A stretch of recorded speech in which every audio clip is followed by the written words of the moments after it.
الرحيم السلام عليكم ورحمة الله تعالى وبركاته سود وهذا صاحبة قروح ضبطنا المركز كحرن دائما شو يوتيوب كي بيج كبا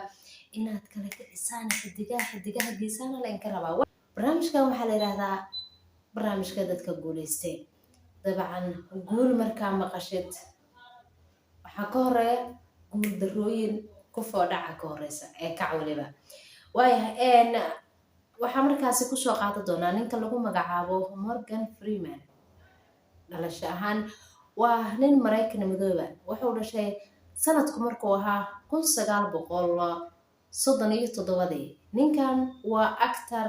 codeeye iyo soo saare filim taariikhdiisa haddii aan dib ugu laabano ninkani ugu horreyn waxa uu jeclaay markaasi inuu noqdo jilaa ama actor sida aad u taqaanaanba balse waayaha ayaa ceelay waa u suurtageli weysay waqtigiisa ugu badan qarashkiisa waxa uu ku bixiyay sidoo u fiirsan lahaa aflaanta sidoo kaleetana u goobi lahaa goobo uu ku barto sida filimada loo soo saaro uga qayb qaadan lahaa waqtigiisa iyo qarashkiisa ugu badan ayaka ayuu ku bixiyay ninkani waxa uu noqday duuliye diyaaradaha militariga ah waqti dheer uu ku jiray ahaa duuliye military kabacdi wuxuu ogaaday hibadiisu inaysan ahayn inuu noqdo duuliye ama uu noqdo nin ciidan ee military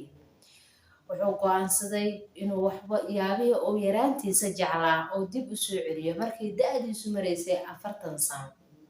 dadaalkiisii ayuu laba jibaaray wuxuuna jiray filmeen badan oo kasoo dhex muuqday wuxuu leeyahay cod cajiib ah oo aad loo jeclaysto ilaa da'diisa uu kasoo gaaraya 50 sano ma uusan ahayn guulayste balse waxa uu go'aan ku qaatay ilaa inta uu noqonayo guulaystaha taagan inuusan markaasi ka niyad jabin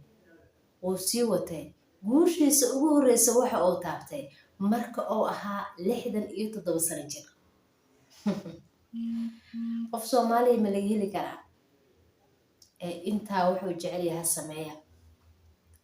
intaa ka bacdi filmadii ugu horeysay iyo amaalmarintii ugu horeeyay waxaa la guddoonsiiyay da'diisu marka ay soo gaartay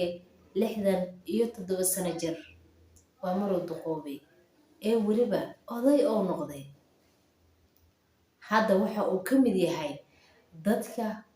milyaneerada ah hantidiisa waxaa lagu qiyaasaa inay gaarayso 250 milyan in ka badan waa jilaay sidan hore ugu soo sheegay waa soo saare filimada fikradeeye iyo waliba inuu codeeyo Mareykan madooba xilliga uu ku soo biiray oo halganka dheer uu soo galay waxay ahayd xilligii Mareykanka uu ka socday militakoorka dadka madooga ah la baabi'inay waaradkiisa markaas ayay ka baxeen magaaladii ay deganaayeen ayagoo u guuray magaalo kale si nolol ka duwan nolosha markaas ay ku nool yihiin ay u helaan cashir ka baran karnaa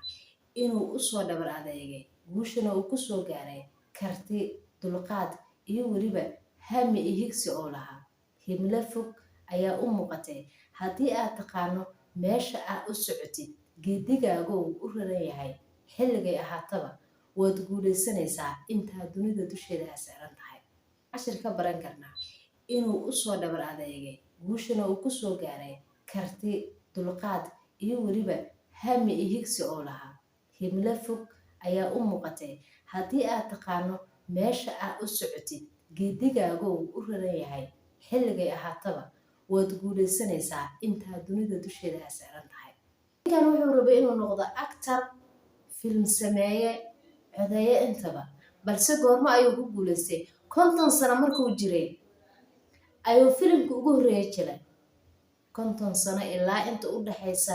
cimrigaasna waxa uu ku jiray maruu film daawado maruu meel tago maruu duuliye diyaaradeed iyo military uu iska diiwaan geliyo markuu ku wareeray waxa uu rabay inuu sameeyo dabcan haddii aad taqaanid waxa aad ku fiican tahay waa hubaal xilli ay noqotaba inaad gaari kartid ninkan waxaan guushiisa ka baran karnaa dhabar adeeg u adkaysi iyo inaysan guusha ku xirnayn intaba dad badana markay qof xoogaa soo weynaada arkaano doonaya inuu harjado dhahaya qof weyn aad noqotay hadduu waxbarasho ku jiro maxaad waxbarasho wax ka baranaysaa cimrigaasuu marayaa ma iska cibaadaysto balse guusha ma jiro qof la dhashay mana jiro qof nasiibkiisa ay tahay gacanta soo qabsanaya waa u harjad u dagaalan u jihaad intaba waa ay gashaa ku mahadsantihiin barnaamijka inaad halkan soo gaartaan assalaamu calaykum waraxmatullaahi tacaala wabarakaatu dheemasho ayaa daawanaysan fadlan subscribe ta hayloobina leegta commentiga pagekana follow noo dhaha leegta ha ka iloobin sheertana asxaabtaada sii gaarsii assalaamu calaykum waraxmatullaahi tacaala wabarakaatu